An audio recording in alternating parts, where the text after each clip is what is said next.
Ibunda Aisyah tahu Rasulullah ini belum makan. Dikatakan ini haid ya Rasulullah. Oh, tolong bawakan kepada aku. Akhirnya apa? Fa'akala, Rasulullah batalkan puasanya. Ini puasa apa? Wajib apa puasa sunnah? Puasa sunnah. Kalau puasa wajib boleh nggak dibatalkan? Tidak boleh. Wallahu a'lam bishawab.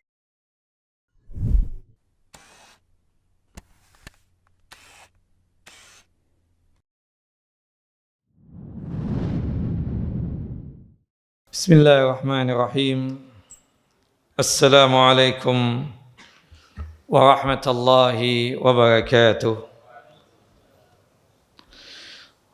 Innal hamdalillah nahmaduhu wa nasta'inu wa nastaghfiruh wa na'udzu billahi min syururi anfusina wa min sayyiati a'malina. May yahdihillahu fala mudilla lahu wa may yudlil fala hadiya lahu. Asyhadu an la ilaha illallah wahdahu la syarika lahu wa asyhadu anna Muhammadan abduhu wa rasuluh. Wa laqad qala Allah ta'ala fil Qur'anil 'azim, ya ayyuhalladzina amanu taqullaha haqqa tuqatih wa la tamutunna illa wa antum muslimun. Wa ba'd, rabbi shrah li sadri wa yassir li amri wahlul 'uqdatam min lisani yafqahu qawli. Allahumma anfa'na bima 'allamtana wa 'allimna ma yanfa'una wa zidna 'ilma. Allahumma ij'alna minal ladzina shamu ramadhana imanan wa ihtisaba. Allahumma ij'alna minal ladzina qamu ramadhana imanan wa ihtisaba. Allahumma ij'alna minal ladzina qamu lailatal qadri imanan wa ihtisaba. Allahumma sallimna ila Ramadan wa sallim lana Ramadan wa tasallamuhu minna mutaqabbalan. Ikhwani wa akhawati fid din, a'azani wa a'azakum Allah. Bapak dan Ibu yang dimuliakan oleh Allahu Jalla wa Ala, Majlis Taklim Masjid Al-Faruq yang sedalam lindungan dan penjagaan Allahu Jalla Jalaluh.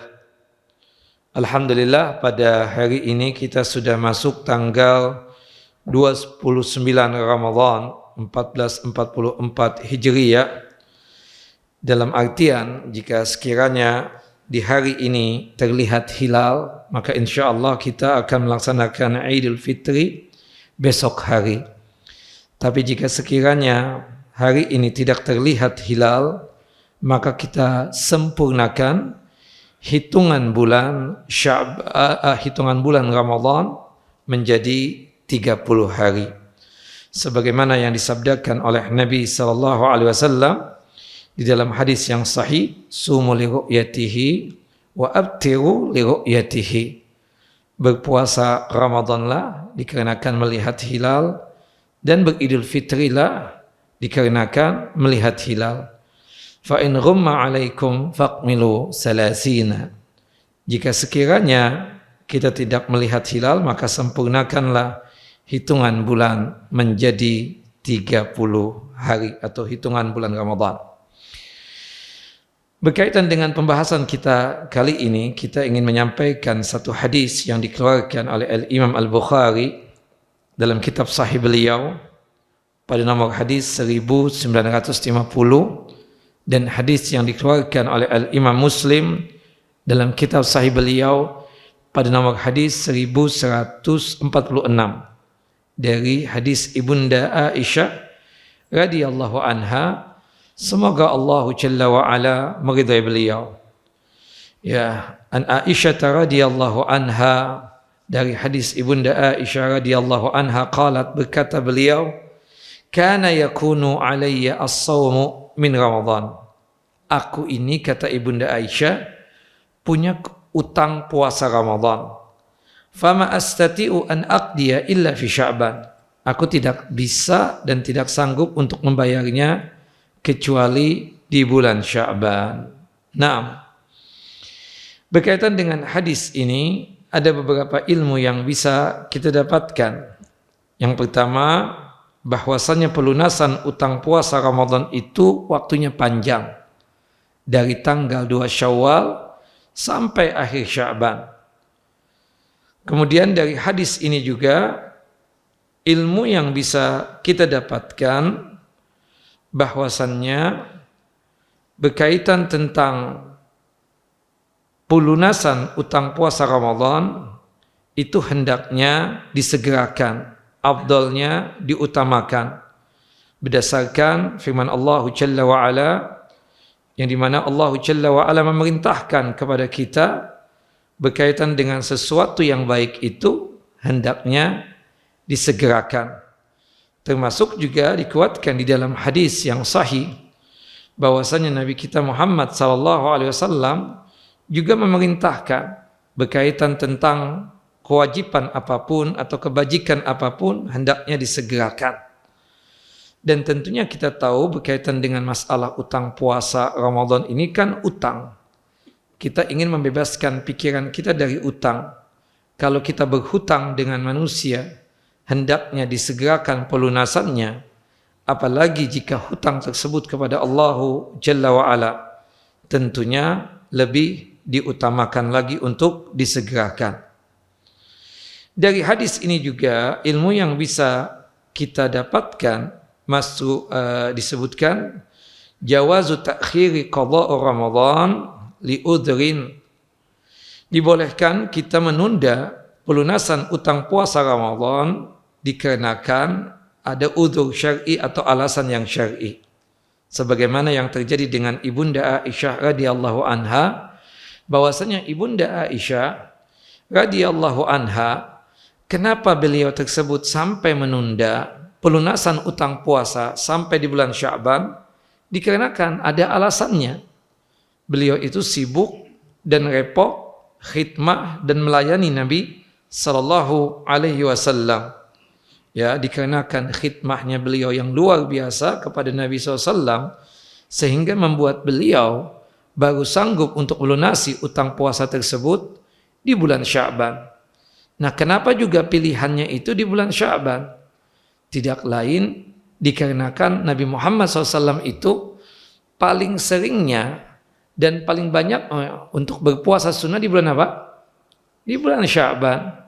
Maka oleh sebab itu Ibunda Aisyah memanfaatkan waktu puasanya sunnahnya Nabi SAW tersebut, dimanfaatkan oleh Ibunda Aisyah untuk melunasi utang puasa Ramadan tadi. Nah, dari hadis ini juga dikatakan oleh Al-Hafidh Ibnu Hajar Asqalani rahimahullah rahmatan wasi'ah, wa qala al-jumhur, beliau menukil ungkapan jumhur atau mayoritas ulama. Berkata Al-Hafidh Ibnu Hajar, wa fil hadisi dalalatun ala jawazi ta'khiri qada'i Ramadan. Ya, bahwasanya dari hadis ini disebutkan bolehnya kita menunda pelunasan utang puasa Ramadan. Beliau bahkan mengatakan mutlaqan. Mutlaqan itu artinya sifatnya umum. Sawa'un kana li udhrin aw li ghairi udhrin. Baik dikarenakan ada uzur ataupun tidak ada uzur syar'i. Dikarenakan di situ Ibunda Aisyah radhiyallahu anha menunda pelunasan utang puasa Ramadan itu sampai bulan Sya'ban. Sebagian ulama mengatakan kita boleh untuk menunda pelunasan utang puasa Ramadan itu jika ada uzur syar'i. Tapi yang paling penting di sini disebutkan tidak mesti harus tatabu. Tatabu itu sekaligus. Artinya kalau sekiranya di antara bapak dan ibu punya utang puasa wajib, anggaplah dia punya utang puasa seperti ibu-ibu misalnya. Dikarenakan di Ramadan ini dia didatangi oleh tamunya yang bernama haid, ya sepekan misalnya, maka nanti setelah Ramadan dia hendaknya melunasi utang puasa tersebut secara tatabu, itu afdalnya. Artinya secara langsung berurutan dari hari pertama sampai hari ke-7, itu bagusnya, itu utamanya. Tapi kalau sekiranya dia tersebut melunasi utang puasa dikarenakan ada sesuatu alasan, kemudian dia melunasinya itu secara tafarruqan, artinya menyicil, apakah itu dibolehkan? Sepakat ulama, hal itu tidak mengapa dan hal itu dibolehkan. Misalnya kita punya utang puasa 7 hari. Di bulan Syawal kita baru bisa bayar sehari. Di bulan Dzulqa'dah sehari lagi. Di bulan Dzulhijjah 1 hari lagi. Kemudian di bulan Muharram juga 1. Sampai di setiap bulan itu sehari kita ambil. Apakah boleh seperti itu? Tidak mengapa yang demikian. Tidak wajib tatabbu, tidak mesti kita katakan harus ya berurutan. Nah, ada memang beberapa aturan main di dalam masalah mengqadha puasa tersebut.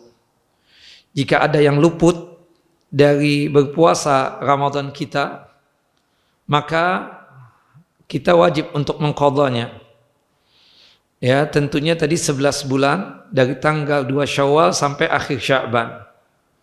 Kemudian berkaitan dengan hal ini, mayoritas ulama menyatakan bahwa menunaikan qadha Ramadan ini ya dibatasi sampai akhir Sya'ban saja. Artinya jika di antara kita ini belum sanggup untuk melunasi utang puasa Ramadan sampai Ramadan yang terbaru masuk, anggaplah 1445 Hijriah, maka kita telah melakukan perbuatan dosa besar. Ya, kita tanpa ada alasan. Kalau dia sakit kan dia nggak sanggup untuk melunasinya, maka dia ganti dengan fidyah. Fidyah itu memberikan makan kepada golongan fakir dan miskin. Wa 'alal ladzina yutiqunahu fidyatun ta'amu miskin. Allah sudah memberikan kesempatan kepada dia 11 bulan dari tanggal 2 Syawal sampai akhir Sya'ban. Kebiasaan kita kadang kita baru bisa membayarnya itu ya tak gampang dan seterusnya. Mepet banget baru bisa melunasi. Nah, mepetnya itu terutama buat kita yang ada uzur seperti para wanita itu, setiap bulannya kan ada tamu yang bernama haid. Nah, 11 bulan sudah dikasih kesempatan. Dia berpuasa di akhir-akhir Sya'ban. Qadarallah tamunya yang bernama haid datang. Otomatis dia tidak bisa puasa lagi. Masuk Ramadan yang baru, maka dia berdosa dan hendaknya bertaubat kepada Allah Jalla Jalaluh.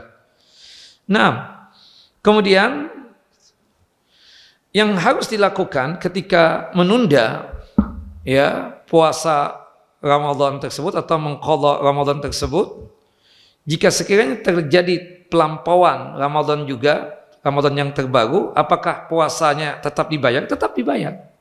Tapi dia sekaligus berdosa dan hendaknya meminta ampun kepada Allah Jalla wa Ala.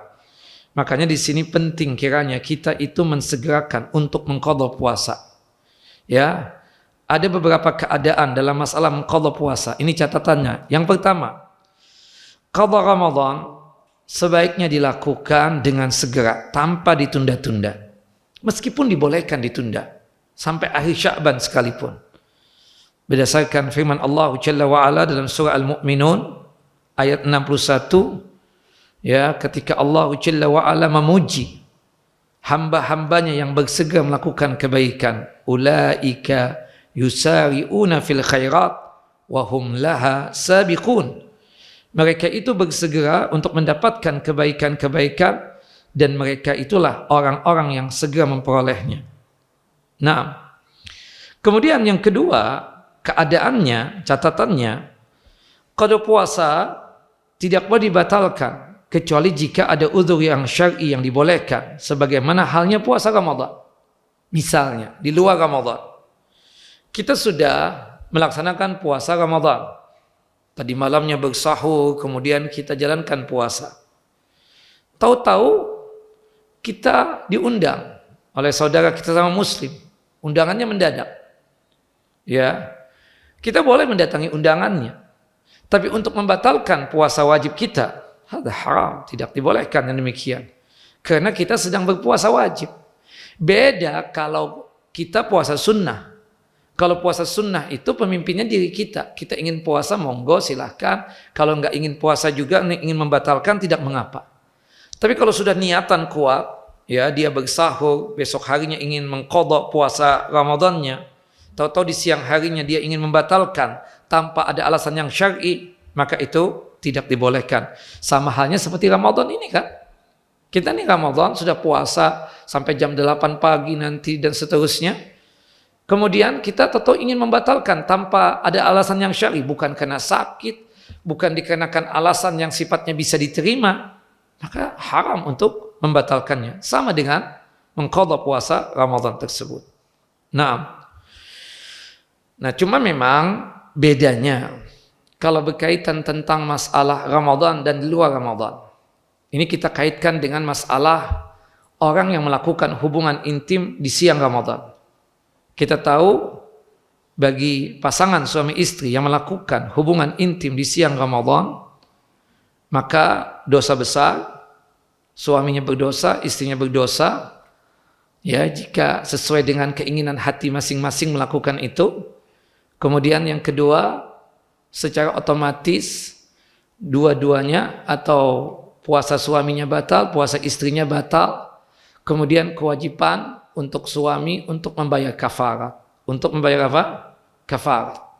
Kafaratnya sebagaimana disebutkan di dalam hadis Abu Hurairah, hadis yang dikeluarkan oleh Imam Bukhari Muslim. Membebaskan budak, tidak sanggup berpuasa 2 bulan berturut-turut, tidak sanggup juga memberikan makan 60 orang fakir miskin. Nah, jika hal ini dilakukan pada saat dia mengqadha puasa Ramadan, anggaplah di bulan Syawal dia mengqadha puasa Ramadannya. Kemudian dia enggak kuat, lihat istrinya. Kemudian dia melakukan itu di siang bulan Syawal tersebut, padahal lagi puasa qadha Ramadan. Apakah dia terkena kewajiban untuk membayar kafarat juga?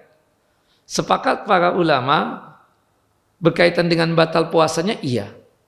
Karena memang melakukan itu salah satu yang disepakati oleh ulama untuk membatalkan puasa, yaitu melakukan jima atau hubungan intim. Tapi berkaitan dengan kafaratnya tidak. Karena dia melakukan itu bukan di bulan Ramadan. Jika melakukan di bulan Ramadan, baru dia tersebut terkena kafarat. Wallahu a'lam bissawab. Taib. Kemudian catatan yang ketiga berkaitan dengan qadha puasa Ramadan, tidak wajib membayar puasa Ramadan secara berturut-turut atau tatabbu. Boleh saja secara terpisah, ya, mufarraqan. Karena dalam ayat diperintahkan secara umum, fa'iddatum min ayyamin ukhar. Kata-kata fa'iddah wajib bagi mereka melunasi utang puasa wajib sebanyak hari yang ditinggalkan pada hari-hari yang lain. Kata sahabat yang mulia Abdullah ibnu Abbas radhiyallahu anhuma, tidak mengapa jika dalam mengqadha puasa tidak tatabbu atau tidak berurutan. Dan itu disebutkan oleh Al-Imam Al-Bukhari secara mu'allaq tanpa sanad, dan juga dikeluarkan oleh Al-Imam Abdul Razzaq dalam kitab Musannaf beliau pada jilid yang keempat, halaman hadis nomor 241 sampai hadis nomor 243 dengan sanad yang sahih. Nah, itu keadaan yang ketiga. Catatan yang keempat atau keadaan yang keempat, qadha puasa tetap wajib berniatan di malam hari. Artinya sebelum subuh waktu sahur. Jadi misalnya malam hari besok kita punya niatan kuat untuk mengqadha puasa. Sebagaimana kewajiban dalam puasa Ramadan yang kita lakukan ini. Malam harinya kan sudah ada niatan kuat itu. Niat itu kan tepatnya di hati. Tidak sebagaimana dilakukan oleh sebagian saudara kita. Niat itu ditampakkan dengan lisannya. Kata para ulama, di antaranya Al-Imam An-Nawawi rahimahullah rahmatan wasi'ah, dan beliau dari kalangan madhab Asy-Syafi'i, bahwasanya an-niyah mahalluha fil qalbi. Ya. Wala yushtaratu at-talaffuz bil lisan. Bahwasanya niat itu tempatnya di hati dan tidak menjadi syarat, harus dilafadzkan dengan lisan. Nah, ketika di malam hari di luar Ramadan, besok kita ingin mengqadha, sudah ada niat. Ya, terutama waktu sahur sebagaimana yang dikatakan di dalam hadis Ibunda Hafsah radhiyallahu anha, Man lam yubayyit as-siyama qabla al-fajri fala siyama lahu. Barang siapa yang tidak berniat di malam hari sebelum fajar, maka tidak ada puasa untuknya. Hadis sahih dikeluarkan oleh Al-Imam At-Tirmidzi dalam kitab Sunan beliau pada nomor hadis 730, dan hadis ini juga dikeluarkan oleh Al-Imam Abu Daud dalam kitab Sunan beliau pada nomor hadis 2454, dan hadis ini dikeluarkan oleh Al-Imam An-Nasa'i dalam kitab Sunan beliau pada nomor hadis 2333, dan hadis ini dikeluarkan oleh Al-Imam Ibnu Majah dalam kitab Sunannya pada nomor hadis 1700. Para ulama berselisih tentang status hadis ini. Apakah marfu sampai kepada Nabi SAW ataukah mauquf? Mauquf itu sampai pada sahabat Nabi saja, yaitu Ibunda Hafsah. Ya, sebagian ulama mengatakan ini hadis marfu, ya, sebagaimana disebutkan oleh Al-Hafidz Ibnu Hazam dan juga Al-Hafidz Ibnu Huzaimah dan Al-Imam Ibnu Hibban dan juga Al-Imam Al-Baihaqi serta Al-Imam An-Nawawi. Sedangkan yang menyatakan hadis ini mauquf di antaranya Al-Imam Al-Bukhari rahimahullah rahmatan wasi'ah. Jadi ya, hadis mauquf artinya terhenti sampai pada sahabat saja, tidak sampai kepada Nabi. Tapi kalau marfu itu dihukumi sampai kepada Nabi. Seperti contoh pembacaan surah Al-Kahfi malam Jumat dan hari Jumat itu, yang diperselisihkannya itu sampai enggak kepada Nabi nih hadis, ya kan? Tentang keistimewaan dan keutamaannya itu sepakat. Kita membaca surah Al-Kahfi itu kita akan diberikan cahaya dari tempat tinggal kita sampai ya ke Ka'bah sana. Itu sepakat. Tapi yang mereka perselisihkan penghususan. Karena ibadah ini boleh kita khususkan jika ada dalil. Jika memang Nabi yang memerintahkannya. Ya. Kita membaca surah Al-Kahfi sepakat para ulama. Setiap hari kalau bisa, karena ada keistimewaannya. Tapi menghususkan malam Jumat dan hari Jumat itu harus ada dalil penghususannya. Syekh Nasruddin Albani mengatakan hadis tentang pembacaan surah Al-Kahfi itu marfu sampai kepada Nabi sallallahu alaihi wasallam. Tapi mayoritas ulama hadis, di antaranya murid beliau, murid Syekh Nasruddin Albani, namanya Abu Ishaq Al-Huwaini, mengatakan bahwasannya pembacaan surah Al-Kahfi itu mauquf, terhenti pada sahabat yang mulia Abu Sa'id Al-Khudri. Kemudian antum bertanya, Ustaz, terasa tidak mungkin Abu Sa'id itu berani mengerjakan satu amalan penghususan, misalnya di malam Jumat, pembacaan surah Al-Kahfi, kalau dia tidak mencontoh Nabi. Itu kan alasan antum. Ya, tapi kenapa cuma sahabat Abu Sa'id saja?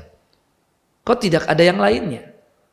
Nah, jadi itu statusnya. Wallahu a'lam bishawab. Nah, khilaf di kalangan ulama. Ya, khilaf di kalangan ulama tentang penghususan harinya, malam Jumat atau hari Jumat. Tapi tetap antum baca itu surah Al-Kahfi. Tidak ada di antara ustadz-ustadz kita itu ngomong nggak boleh baca malam Jumat dan hari Jumat. Nggak ada. Mereka cuma ngomong bicaranya itu bahwasanya boleh nggak menghususkan. Sama dengan sedekah. Nggak ada dalil yang menyatakan bahwasanya penghususan sedekah di hari Jumat.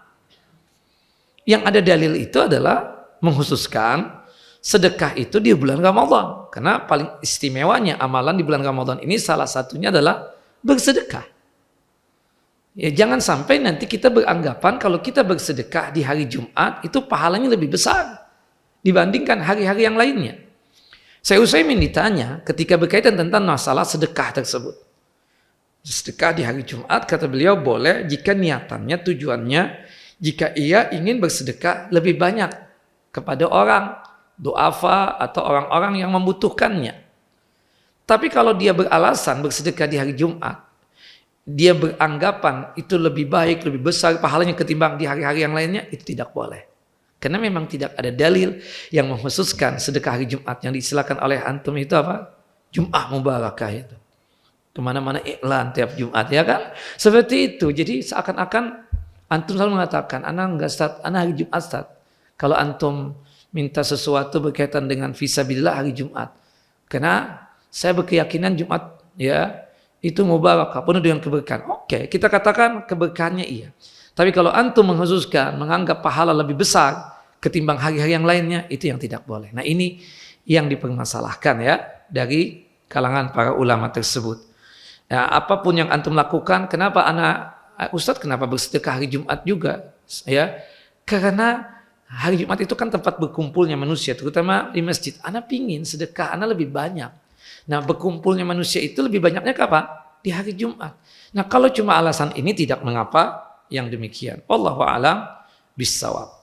Nah, kembali kepada tadi tentang hadisnya itu memang diperdebatkan, tapi wallahu a'lam ya yang rajih yang benar ini sampai kepada Nabi sallallahu alaihi wasallam. Intinya poinnya keadaan keempat ini qada puasa tetap wajib berniat di malam hari. Di malam hari itu bisa di malam harinya, bisa juga ketika kita bersahur. Dengan kita bersahur itu menguatkan kita punya niat besok untuk apa? Berpuasa. Adapun puasa sunnah seperti puasa 6 hari di bulan Syawal boleh berniat dari pagi hari. Ya, artinya tadi kita nggak puasa nih, kita belum sarapan. Tahu-tahu lihat banyak yang puasa, ana puasa aja deh, puasa Syawal nih hari ini. Boleh nggak? Boleh, tidak mengapa yang demikian. Hal itu berdasarkan hadis dari Ibunda Aisyah radhiyallahu anha, semoga Allah Jalla wa ala meridai beliau, qalat berkata, dakhala alayya an-nabiy sallallahu alaihi wasallam dzata yaumin, bahwasanya Nabi SAW pernah berkunjung ke rumah Ibunda Aisyah. Ya, pada suatu hari Rasulullah mampir ke rumah Ibunda Aisyah. Faqala, Rasulullah bertanya kepada Ibunda Aisyah, hal indakum syai'? Apakah ada makanan yang bisa dimakan di pagi hari ini? Ya salam. Bapak, Ibu, kalau melihat keadaan Nabi Muhammad dengan kita ini alhamdulillah masih bisa makan. Meskipun mungkin ala kadarnya, masih bisa sarapan nasi kuning, nasi uduk, nasi ya, soto dan lain sebagainya itu. Bahkan roti, bahkan minum kopi, teh dan seterusnya. Ini Nabi Muhammad SAW. Dan antum bayangkan Ibunda Aisyah itu putrinya orang kaya, bukan begitu? Abu Bakar As-Siddiq, subhanallah. Enggak semua orang kuat. Antum orang kaya. Anak perempuan antum terbiasa hidup wah. Kemudian antum kan memaksakan diri kadang. Kawin aja sama ustadz itu. Ustadznya kere, gembel. Subhanallah. Antum paksakan anak antum. Mungkin sebulan 2 bulan kuat. Subhanallah. Ustadz biasa datang ke kajian naik motor. Anak antum biasa pegang Mercy. Tahu-tahu dia naik. Mungkin awal-awal iya. Dan antum juga tidak mau untuk berkorban kan. Untuk menyediakan tuh ustadz mobil. Karena sebagai mantu antum, usaha sendiri deh masing-masing. Dia sudah punya tanggung jawab. Tidak semua orang kuat. Subhanallah, jangan bandingkan putri antum dengan ibunda-ibunda kita. Ibunda Hafsah orang kaya, Ibunda Aisyah orang kaya. Bukan begitu? Nah maka oleh sebab itu, ya ketika anak antum memang gak mau, jangan dipaksakan. Sesuai dengan hati dia. Ini Ibunda Aisyah, Allahu Akbar. Anak orang kaya. Ternyata di rumahnya tidak ada makanan. Kata Nabi SAW, ya ketika mendengar jawaban Nabi, faqulna la ya Rasulullah, kita enggak punya makanan sama sekali. Fa ini idan saim. Kalau begitu anak puasa aja hari ini. Puasa apa? Puasa sunnah.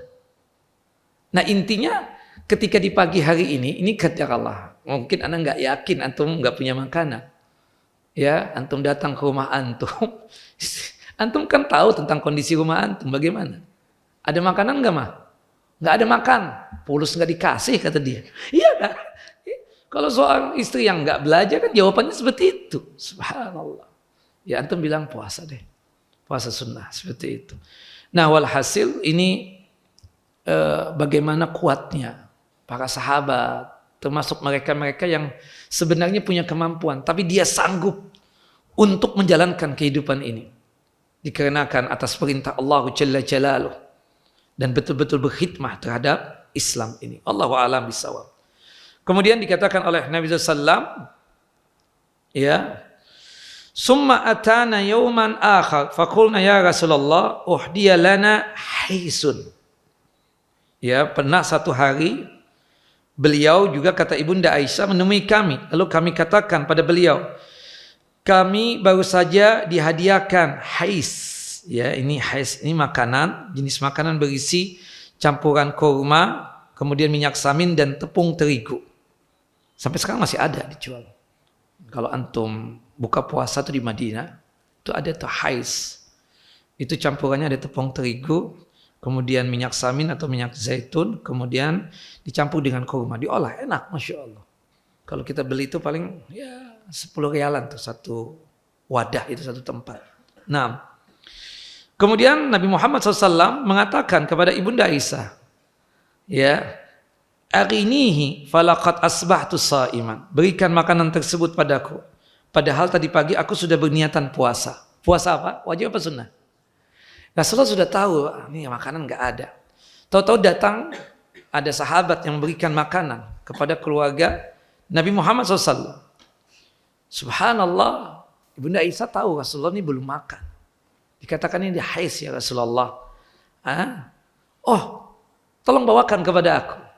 Akhirnya apa? Fa'akala, Rasulullah batalkan puasanya. Ini puasa apa? Wajib apa puasa sunnah? Puasa sunnah. Kalau puasa wajib boleh nggak dibatalkan? Tidak boleh. Wallahu a'lam bishawab. Kata Al-Imam An-Nawawi rahimahullah rahmatan wasi'ah, beliau memberikan judul khusus, ya, boleh berniat di siang hari sebelum zawal untuk puasa sunnah. Boleh pula membatalkan puasa sunnah tanpa ada alasan yang syar'i. Artinya antum undang anak sedang puasa sunnah. Yang disediakan, anda lihat dulu nih, kalau ajib nih makanan, anda batalin. Kalau nggak ajib, anda nggak mau batalin, anda bilang puasa. Boleh nggak begitu? Boleh aja kan, nggak ada masalah. Ini kan masalah hati. Seperti itu ketika, aduh nggak ajib nih. Antum nanya, Ustaz makan Ustaz? Anda puasa sawal. Ustaz, ya kan? Kecuali kalau antum undangan khusus. Kalau undangan khusus nih, saat tanggal sekian datang ya. Nah itu, anak usahakan Anda tidak puasa. Karena ada undangan khusus. Tapi kalau undangannya mendadak, Anda mau lihat dulu makanannya apa nih. Boleh gak begitu? Tidak mengapa yang demikian. Artinya membatalkan puasa sunnah tanpa ada alasan yang syar'i sekalipun tidak mengapa yang demikian. Yang haram itu adalah puasa wajib. Kata Al-Imam An-Nawawi rahimahullah rahmatan wasi'ah, mayoritas ulama mengatakan puasa sunnah boleh berniat di siang hari sebelum waktu zawal. Kemudian boleh juga puasa sunnah itu dibatalkan tanpa ada alasan yang syar'i. Kemudian keadaan yang kelima. Ketika ada yang melakukan qadha puasa, ya sudah kita jelaskan tadi berkaitan tentang masalah ini, dia mengqadha puasa kemudian melakukan jima atau hubungan intim, maka untuk puasa istrinya, puasa suaminya batal, tapi apakah dia terkena kewajiban kafarat? Tidak. Kewajiban kafarat itu ada kalau dia melakukan itu di siang Ramadan atau di bulan Ramadan. Wallahu a'lam bissawab. Kemudian ilmu yang selanjutnya yang bisa kita dapatkan dari hadis ini, anna haqqaz zawj minal asra wal khidmah yuqaddamu ala sa'iril huquq ma lam yakun fardhan mahsuran fi waqtin muhaddadin.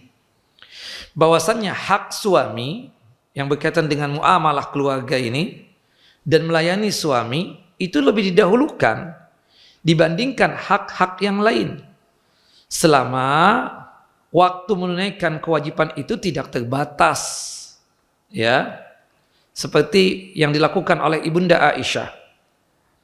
Beliau belum melakukan puasa qadha Ramadan dikarenakan alasan untuk apa? Melayani suami. Bolehkah seperti itu? Boleh, dikarenakan waktunya pelunasan utang puasa itu apa? Panjang, 11 bulan. Dari tanggal 2 Syawal sampai akhir Sya'ban. Contoh juga ibu-ibu. Qadar Allah takdirnya, tumben-tumben nih suami di siang hari datang. Bukan di bulan Ramadan ya, di luar Ramadan. Dia ingin makan siang. Kebetulan ibu sebagai istri itu belum melakukan salat zuhur. Suami habis salat di Masjid Al-Faruq, kemudian mampir ke rumah, kemudian dia mengatakan, ya tolong sediain makan siang dong buat aku. Kata istrinya, aku belum salat zuhur. Yang mana pilihannya? Salat zuhur dulu istrinya Atau menyediakan makanan buat suaminya itu. Waktunya masih panjang, jam 1 siang atau jam setengah 2 dianggap. Asal jam berapa? Jam 4? Panjang ini, ha? Jam 3.40? Berapa nih, nggak hafal. Kalau anak kan orang, kalau di Jakarta kan pukul 15 lewat ya 14 menit sekarang. Nah sekarang jam 3.41. Oke. Taib. Nah ya, kemudian dia minta agar disediakan makanan. Yang mana didulukan? Salat zuhur atau menyediakan makanan dulu? Menyediakan makanan dulu karena waktu zuhurnya masih panjang. Seperti itu. Kecuali kalau misalnya waktunya mepet banget. Maka kita katakan sang istri tadi hendaknya dia salat zuhur dulu, baru setelah itu dia melayani suami dengan salah satunya adalah menghidangkan makanan untuk dia. Wallahu a'lam bishawab. Sebagaimana dilakukan oleh Ibunda Aisyah. Ibunda Aisyah radhiyallahu anha itu baru bisa melunasi utang puasa wajib. Kita tahu utang kepada Allah ini selama waktunya panjang, tidak mengapa dia mendulukan hak suami. Maka oleh sebab itu mendulukan hak suami itu lebih didahulukan ketimbang hak-hak yang lainnya. Selama waktu melaksanakan kewajibannya itu tidak dibatasi oleh waktu. Wallahu a'lam bishawab. Kemudian selanjutnya dari hadis ini ada anggapan dari sebagian orang bahwasannya Ibunda Aisyah itu nggak pernah puasa sunnah. Ini salah. Ada anggapan dari sebagian orang bahwasannya Ibunda Aisyah itu tidak pernah melakukan apa? Puasa sunnah. Karena melunasi utang puasa wajib saja di bulan Sya'ban, bukan begitu? Ini anggapan. Ada tuduhan dari sebagian orang bahwasanya Ibunda Aisyah itu nggak pernah puasa sunnah karena mereka punya keyakinan tidak boleh melaksanakan puasa sunnah selama dia masih punya utang puasa wajib. Nah, timbulkan pertanyaan. Kita katakan tidak seperti itu. Ibunda Aisyah itu tetap puasa sunnah meskipun beliau menunda pelunasan utang puasa wajib. Nah memang ada pembahasan khusus apakah boleh kita tersebut melaksanakan puasa sunnah terlebih dahulu seperti puasa 6 hari di bulan Syawal, padahal kita ini masih punya kewajiban mengqadha puasa Ramadan, punya kewajiban melunasi utang puasa Ramadan. Ada 3 pendapat. Ada yang mengatakan haram. Artinya haram kalau sekiranya dia berpuasa sunnah juga, maka puasa sunnahnya tidak sah. Karena dia tersebut belum melunasi utang puasa wajib Ramadan. Mereka membawakan dalil hadis Abu Hurairah yang dimana dikatakan di dalam hadis tersebut, barang siapa yang melakukan puasa sunnah dan dia belum melunasi utang puasa wajib Ramadan, maka tidak ada puasa untuknya.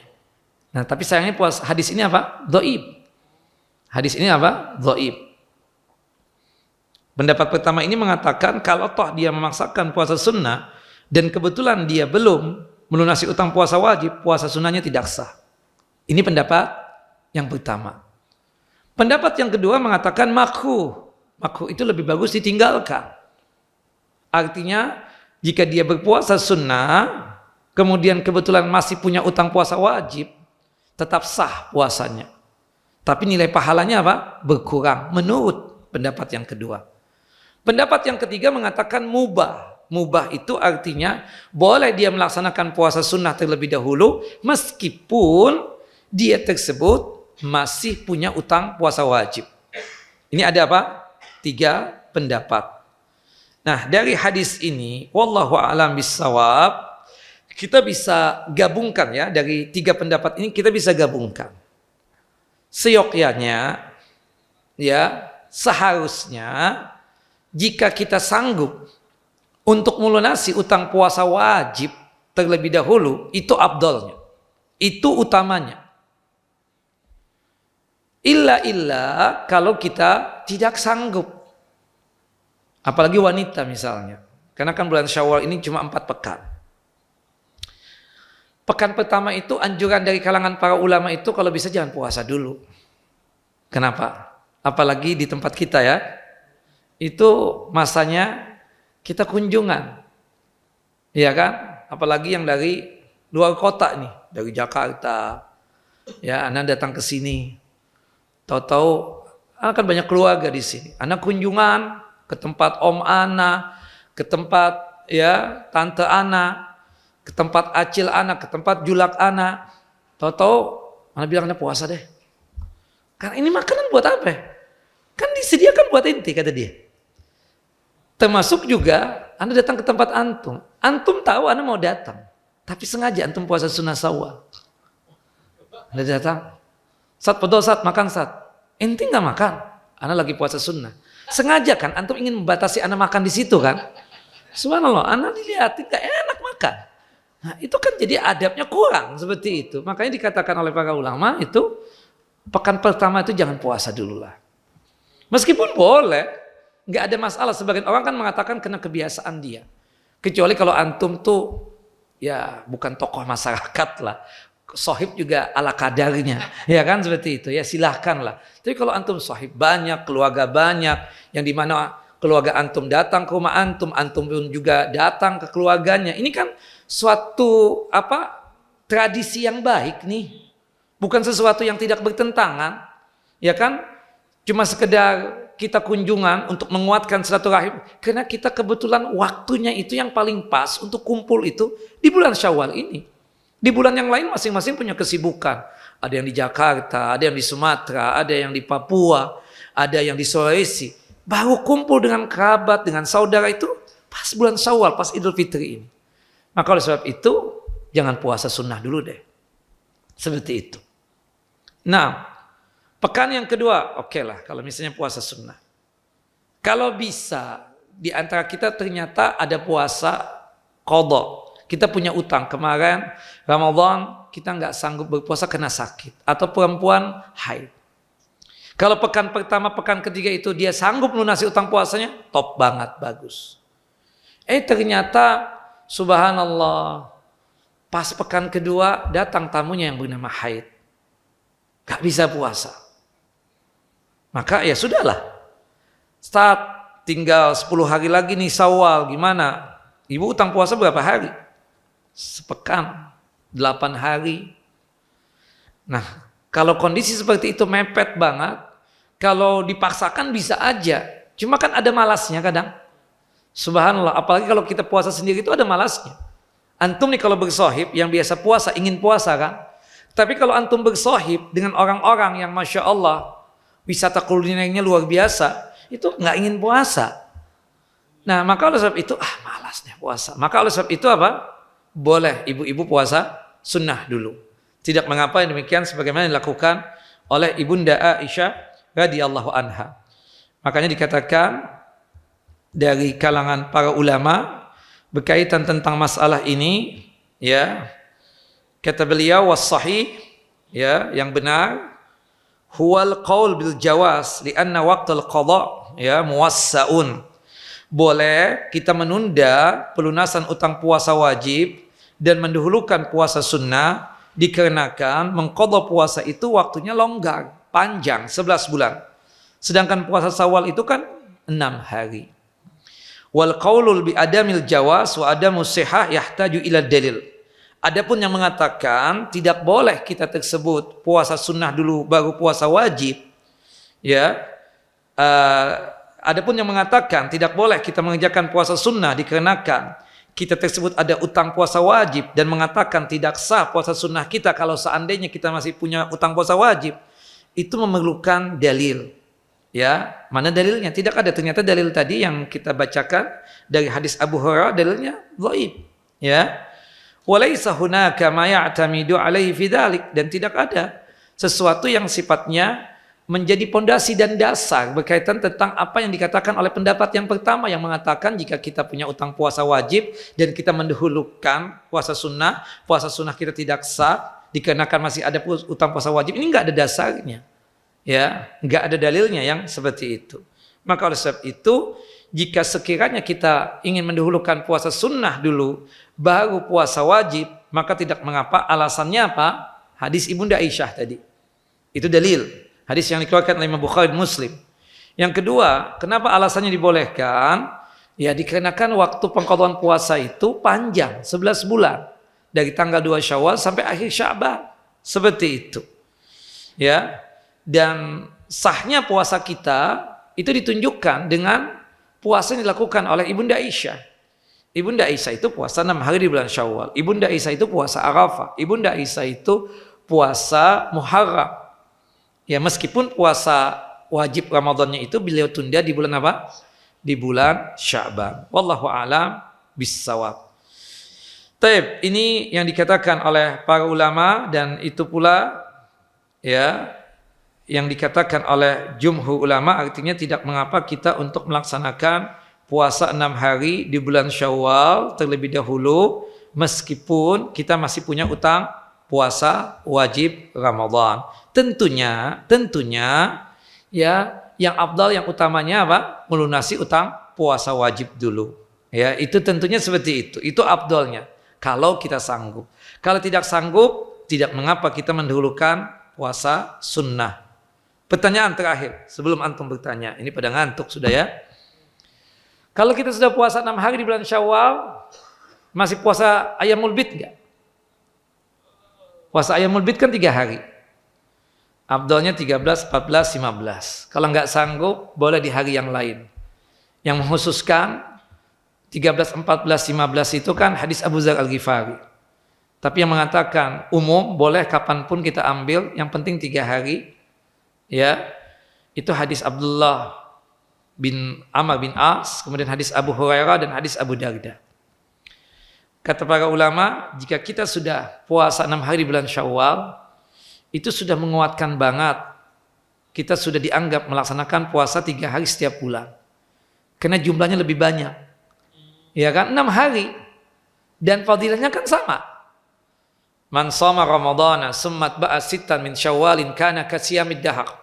Bang siapa yang berpuasa Ramadan kemudian diikuti 6 hari di bulan Syawal, maka ya dia mendapatkan pahala sama seperti orang yang berpuasa selama 1 tahun full. Hadis tentang puasa 3 hari setiap bulan kan juga begitu konteksnya. Puasa Ramadan ditambah 3 hari setiap bulan, itu pahalanya seperti kita mengerjakan puasa 1 bulan full. Jadi kalau sudah puasa 6 hari di bulan Syawal ya, itu sudah mewakili puasa apa? Puasa Ayyamul Bid. Seperti itu. Dan puasa 6 hari di bulan Syawal itu gak mesti tatabu itu. Gak mesti harus berurutan. Gak mesti harus sekaligus. Boleh kita cicil. Ya kan?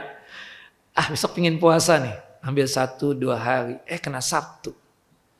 Kebiasaan kita kan di daerah kita ini habis Ramadan musim kawin kan. Setiap Sabtu Ahad ada kawinan ya, bukan begitu. Kita pingin kondangan dulu boleh nggak? Gak apa-apa, besok Senin puasa lagi deh sambung Syawal. Bolehkah begitu? Tidak mengapa. Meskipun yang afdal apa? Berurutan. Wallahu a'lam bissawab. Itu yang berkaitan dengan apa yang menjadi pembahasan kita. Apakah boleh puasa sunnah terlebih dahulu kita kerjakan sebelum kita mengqadha puasa Ramadan? Sudah kita kupas tuntas berkaitan tentang hadis Ibunda Aisyah radhiyallahu anha. Ada pertanyaan ikhwan? Sebelum pertanyaan, Anda ingin mengingatkan ini. Bukan di masjid ini, masjid lain. Nah, tadi malam Anda sholat tarawih di satu masjid. Anda lihat ada sebagian teman-teman itu ketika 8 rakaat pada keluar. Ketika ditanya, antum kenapa keluar? Oh, Anda ingin sholat lagi jam 2. Untuk apa? Qiyamul lail, tahajud. Ya, atau menambah jumlah rakaat. Karena sholat tarawih, qiyamul lail, tahajud itu barangnya sama. Itu sholat malam. Enggak ada bedanya. Nah, ini bertentangan dengan hadis Nabi SAW. Hadis dari Abu Dzar Al-Ghifari radhiyallahu an. Kata Nabi SAW, man qama ma'al imam hatta yansarifa kutiba lahu qiyamul lailatin. Barang siapa yang salat malamnya bersama imam sampai selesai, baru ditulis pahalanya seperti menghidupkan malam semalam suntuk dengan ibadah salat malam. Jika kita 8 rakaat keluar, tidak ikut dengan imam sampai selesai, maka kita tidak mendapatkan fadilah dan keutamaan ini. Ustaz, intikan yang ngomong Ustaz, bahwasanya witir itu kalau bisa di ujung sebagai penutup. Benar. Nah, berarti kan Anda pengen sholat malam lagi Ustaz. Ya berarti kan Anda ingin menjadikan witir Anda di penghujung. Nih imam kan mau witir ini di season yang pertama ini. Benar, sahih. Seharusnya cara yang antum lakukan supaya tetap mendapatkan fadilah keutamaan menghidupkan malam semalam suntuk dengan ibadah salat malam, antum tetap berada di belakang imam yang salat witir, tapi niatan berbeda. Ikhtilafun niyah bainal imam wal ma'mum la ba'sa bi. Perbedaan niat antara imam dengan makmum tidak mengapa. Imamnya 3, antum 4. Imamnya witir, antum niatan tahajud atau tarawih. Imamnya ganjil, antum genap. Imamnya salam, antum tambah 1 rakaat. Seperti itu, bukan 8 rakaat keluar. Anda masih ingat waktu Syekh Muhammad bin Shalih Al-Utsaimin ketika Allah yarham sudah meninggal beliau, ketika iktikaf di Masjidil Haram, itu anak-anak muda kan Masya Allah kayak antum ini semangatnya luar biasa. Menganggap bahwasanya 11 rakaat itu yang sunnah, kemudian lebih 11 rakaat itu bid'ah, ya kan? Dianggapnya begitu. Hanya 8 rakaat pada keluar. Syekh marah betul. Ya, dengan peringatan beliau yang keras. Kemudian beliau membawakan hadis ini. Antum yang 8 rakaat yang keluar, kata beliau, tidak mendapatkan fadilah sebagaimana dikatakan dalam hadis Abu Dzar Al-Ghifari tadi. Menghidupkan malam semalam suntuk dengan ibadah salat malam. Ya kan seperti itu. Harusnya kita ikut saya sampai imam selesai. Ya, jangan sampai 8 rakaat keluar, kan seperti itu. Wallahu a'lam. Untuk menjaga perasaan imam juga. Imam kan jadi nggak enak hati nih, kenapa pada keluar nih? Dia nggak mau berjamaah sama anak kayaknya nih. Kan jadi suzon. Kan seperti itu. Itu penting, itu kita jaga. Hati itu kita jaga. Jangan sampai perbuatan kita, apalagi lisan kita itu menyakiti ya saudara kita sesama muslim. Wallahu a'lam bishawab. Termasuk masalah yang demikian. Baik, silakan. Ada pertanyaan? Enggak ada. Jadi kalau antum enggak bisa lewat nih, sambung dengan Dzulqa'dah. Enggak ada dalilnya. Ada yang berpendapat, tapi marjuh ya, artinya pendapat yang sangat lemah sekali. Tidak bisa untuk diqadha. Maka oleh sebab itu, saran ana, pekan kedua itu kalau antum enggak bisa berurutan, cicil saja, ambil 2 hari. Pekan ketiga ambil 2 hari. Pekan keempat dari bulan Syawal ambil 2 hari lagi, 6. Seperti itu. Wallahu a'lam bishawab. Kalau sudah masuk Dzulqa'dah, habis sudah puasa Syawal kita. Ini Syawal, ini Dzulqa'dah, enggak ada puasa sunnah itu diqadha. Tidak ada diqadha. Yang boleh itu seperti ini. Misalnya nih, antum terbiasa puasa 3 hari setiap bulan. Bagusnya itu berurutan. Antum ngambil dari Kamis, Jumat. Antum lupa, Sabtu ada undangan. Kebetulan qadar Allah, antum kalau ke undangan nggak pernah puasa sunnah. Nah, maka oleh sebab itu tidak mengapa demikian, nanti antum puasa hari Ahadnya atau hari Seninnya. Untuk tujuan apa? Tiap bulan berpuasa 3 hari itu. Wallahu a'lam. Tapi kalau misalnya berkaitan dengan Syawal, puasa qadhanya tidak ada. Wallahu a'lam bishawab. Nah. Baik. Ya. Ada yang lain? Sudah syuruk belum? Syuruk ini salat apa sih? Awal waktu duha. Salat subuh berjamaah di masjid ditambah dengan duduk-duduk berzikir kepada Allah. Kita tunggu sampai awal waktu duha. Berarti salat duha ya. Fadilahnya apa? Mendapatkan pahala seperti melaksanakan ibadah haji 1 kali atau ibadah umrah 1 kali. Tamah, sempurna. Ini hadis apa? Diperdebatkan di kalangan para ulama. Yang rajih, hada hadis dhaif. Ini hadis apa? Hadis dhaif. Yang benar, salat berjamaahnya kita nih, salat berjamaah kita, salat subuh berjamaah, salat zuhur berjamaah, salat asar berjamaah, salat maghrib berjamaah, salat isya berjamaah, itu sama seperti melaksanakan ibadah haji. Kata Nabi kita Muhammad SAW, man tatahhara min baitihi summa ata masjidah fa salata salatal jamaah kana ka ajril hajil muhrim. Barang siapa yang keluar dari rumahnya dalam kondisi ada wudu, kemudian dia datang ke masjid untuk melaksanakan salat wajib berjamaah, maka dia mendapatkan pahala seperti melaksanakan ibadah haji al-muhrim. Dalam riwayat yang lain disebutkan seperti melaksanakan ibadah umrah. Nah, kita tidak meragukan bahwasannya untuk salat duha itu ada fadilahnya, ada keutamaannya. Tapi perlu diingat, salat duha itu ada beberapa istilah. Salat duha itu kadang diistilahkan salat syuruk atau isyraq. jika kita, kata Syekh Muhammad Shalih Utsaimin, mengerjakan salat duhanya itu di awal waktu duha, yaitu isyraq sekarang ini. Tidak ada dalam hadis itu salatul isyraq, enggak ada. Tidak ada dalam hadis salatul syuruq, enggak ada. Karena kita mengerjakan salat duha itu di awal waktu duha, maka sebagian ulama itu mengatakan salatul syuruq atau isyraq itu. Padahal itu salat apa? Salat duha. Makanya ada teman karena saat kalau anak sudah salat syuruq, boleh enggak salat duha nanti? Ya boleh aja, berarti antum menambah jumlah rakaat salat duha. Seperti itu. Kemudian salat duha itu kadang diistilahkan dengan istilah salat ya al-awwabin. Al-awwabin itu orang yang selalu kembali kepada Allah, artinya suka taubat. Ya. Nah, kemudian diistilahkan juga dengan istilah salatul abrar. Kalau kita ingin dianggap baik, kerjakanlah salat duha. Seperti itu. Dan salat duha itu waktunya apa? Panjang. 10 menit setelah terbit matahari, ini sudah hati-hati banget. Kemudian berakhirnya kapan? 10 menit sebelum zuhur. Artinya nanti jam 10, jam 11 masih boleh nggak salat duha? Boleh banget, tidak mengapa yang demikian. Jadi banyak hal-hal yang kadang kita lakukan ternyata itu hadisnya apa? Dhaif. Seperti itu. Wallahu a'lam. Yang ramai kan surah Al-Kahfi itu. Karena Dewan Fatwa yang meluncurkan, antum pada repot seperti itu. Padahal itu sudah disampaikan oleh ustadz-ustadz kita sejak dulu itu berkaitan dengan pengkhususan pembacaan surah Al-Kahfi di malam Jumat dan hari Jumat itu hadisnya mauquf. Ya, terhenti dari sahabat yang mulia Abu Sa'id Al-Khudri radhiyallahu anhu. Termasuk surah Al-Muluk. Surah Al-Muluk itu kita baca setiap hari. Kata Syekh Shalih Al-Fauzan, waktunya mau pagi, mau siang, mau sore, silakan. Tidak ada pengkhususan sebelum tidur. Karena terlepas dari khilaf ulama hadis ya, bahwasannya pembacaan surah Al-Mulk sebelum tidur itu ya mayoritas ulama hadis menyatakan itu hadisnya apa? Dhaif. Wallahu a'lam bissawab. Ini kira yang bisa disampaikan pada kesempatan kali ini. Semoga Allah Jalla wa ala menerima seluruh amal ibadah yang kita kerjakan selama Ramadan, dan semoga Allah Jalla Jalaluhu memanjangkan umur kita dalam ketaatan kepadanya hingga kita bisa berjumpa dengan Ramadan tahun depan. Taqabbalallahu minna wa minkum. Taqabbal ya karim. Allahumma sallimna ila Ramadan wa sallim lana Ramadan wa tasallamu minna mutaqabbalan. Wallahu muwafiq ila aqwamit thariq. Ya subhanakallahumma wa bihamdika asyhadu an la ilaha illa anta astaghfiruka wa atubu ilaik. Assalamualaikum warahmatullahi wabarakatuh. Terima kasih. Jazakumullah khairan wa barakallahu fikum. Video ini dibuat atas partisipasi dari donasi Anda. Semoga menjadi amal jariah bagi Anda semuanya.